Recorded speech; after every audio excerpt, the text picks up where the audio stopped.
Let us see the advantages of auto transformer. So auto transformer big advantage என்ன? இப்போ நீங்க முன்னாடி பார்த்த லெக்சர்ல இருந்து உங்களுக்கு தெளிவா புரிஞ்சிருக்கும். Efficiency 2 winding transformer கம்பேர் பண்ணும்போது auto transformer efficiency கண்டிப்பா அதிகம்.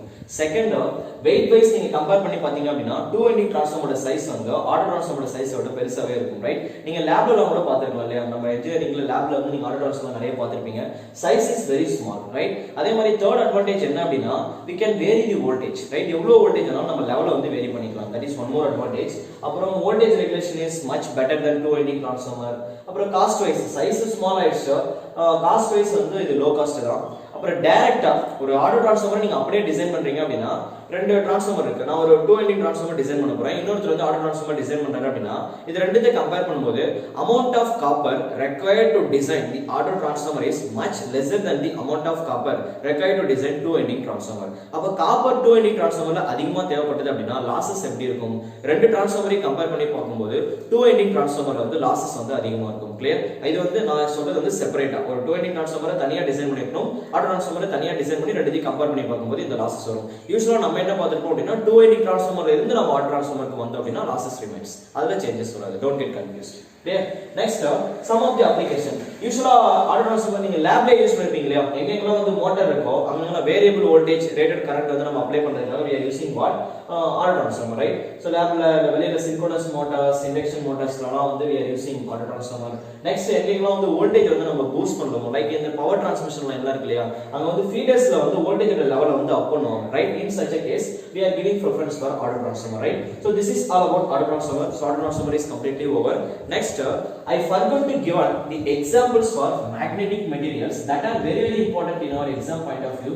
actually we saw the properties of magnetic material. transformer design பண்ணும்போது transformer நம்ம எந்த மெட்டீரியல் வச்சு டிசைன் பண்ணோம்? did you remember? ferromagnetic material. yes or no? why? in ferromagnetic material the magnetic field strength is very high. செம்ம ஸ்ட்ராங்கா இருக்கும் magnetic field. இவங்க ரெண்டு பேரை கம்பேர் பண்ணும்போது நம்ம பார்த்தோம் இல்லையா, டயமேக்னெட்டிக் மெட்டீரியல்ல ஜெனரலாவே அதுக்குள்ள மேக்னெட்டிக் ஸ்ட்ரென்த் இருக்காது, ஃப்ளக்ஸே இருக்காது. அதுக்கு அப்புறம் நீங்க எக்ஸ்டர்னலா ஒரு ஃபோர்ஸ் அப்ளை பண்ணீங்க அப்படினா அந்த மேக்னெட்டிக் ஃபீல்ட் வந்து எக்ஸிஸ்ட் ஆகலாம், ரைட்? அதுவும் வீக்கா தான் இருக்கும். அதே மாதிரி ஃபெரோமேக்னெட்டிக் மெட்டீரியல்ல ஸ்டார்டிங்ல லைட்டா இருக்கும், அதுக்கு அப்புறம் நீங்க ஃபீல்ட் அப்ளை பண்ணும்போது என்ன ஆகும் அப்படினா இதுவும் என்ன ஆகும்னா நீங்க ஃபீல்ட் எந்த டைரக்ஷன்ல அப்ளை பண்றீங்களோ அதே டைரக்ஷன்ல அப்ளை ஆகும். பட் ரிசல்ட்ல பாத்தீங்கன்னா மேக்னெட்டிக் ஃபீல்டோட ஸ்ட்ரென்த் வந்து அவ்வளவு ஸ்ட்ராங்கா இருக்காது, இட் இஸ் ஆல்வேஸ் வீக் தான். அதுக்கு அப்புறம் ஃபெரோமேக்னெட்டிக் மெட்டீரியல் நான் சொன்னேன் இல்லையா, இவங்க ரெண்டு பேரை கம்பேர் பண்ணும்போது it is 1000 times greater than these two guys. அப்ப எப்படி இருக்கும் மேக்னெட்டிக் ஃபீல்ட்? ஜஸ்ட் இமேஜின் இதோட மேக்னெட்டிக் ஃபீல்ட் எப்படி இருக்கும் அப்படின்னு சொல்லிட்டு, ரைட்? சோ இதுக்கு எல்லாத்துக்குமே எக்ஸாம்பிள்ஸ் வந்து அடிக்கடி எக்ஸாம்ஸ்ல கேட்பாங்க. And remember one more thing, ஆக்சுவலா நம்ம பார்த்தது எல்லாமே magnetic property of the material. I did not talk about electric property. clear? are you getting me? now see that diamagnetic மெட்டீரியல்ல மேக்னெட்டிக் ஃபீல்டோட ஸ்ட்ரென்த் வந்து ரொம்ப புவர், கண்டிப்பா அதை நம்ம ஒத்துக்கலாம். ஆனா இதுக்கு எக்ஸாம்பிள்ஸ் பாருங்க, நான் காப்பர் கொடுத்திருக்கேன். காப்பர்ல மேக்னெட்டிக் ஃபீல்ட் எப்படி இருக்கு? புவரா இருக்கு. ஆனா காப்பர் என்னது? It's a very good conductor. நம்ம டிரான்ஸ்மிஷன் லைன்ஸ்லயும் சரி, நம்ம வீட்ல இருக்க அப்ளிகேஷன்ஸ்லயும் சரி, இது வந்து ஒரு எஃபெக்டிவ் கண்டக்டரா வந்து வர்க் பண்ணுது. சோ எலக்ட்ரிக்கலி இதோட ப்ராப்பர்ட்டி வந்து that is very good. ஆனா வந்து இது வந்து மேக்னெட்டிக்ல வந்து செக் பண்ணி பார்த்தா that is poor, right? so it will act as a diamagnetic material. similarly zinc, bismuth, silver, gold. see think about gold.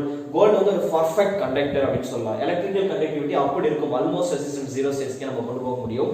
ஆனா இதுவும் this is also magneticல பாக்கும்போது it is lying under diamagnetic, right? similarly water, antimony, glasses, these are only some of the example for diamagnetic material. I hope you understand. I am talking about magnetic material, I am not talking about electrical property of the material. don't forget, right?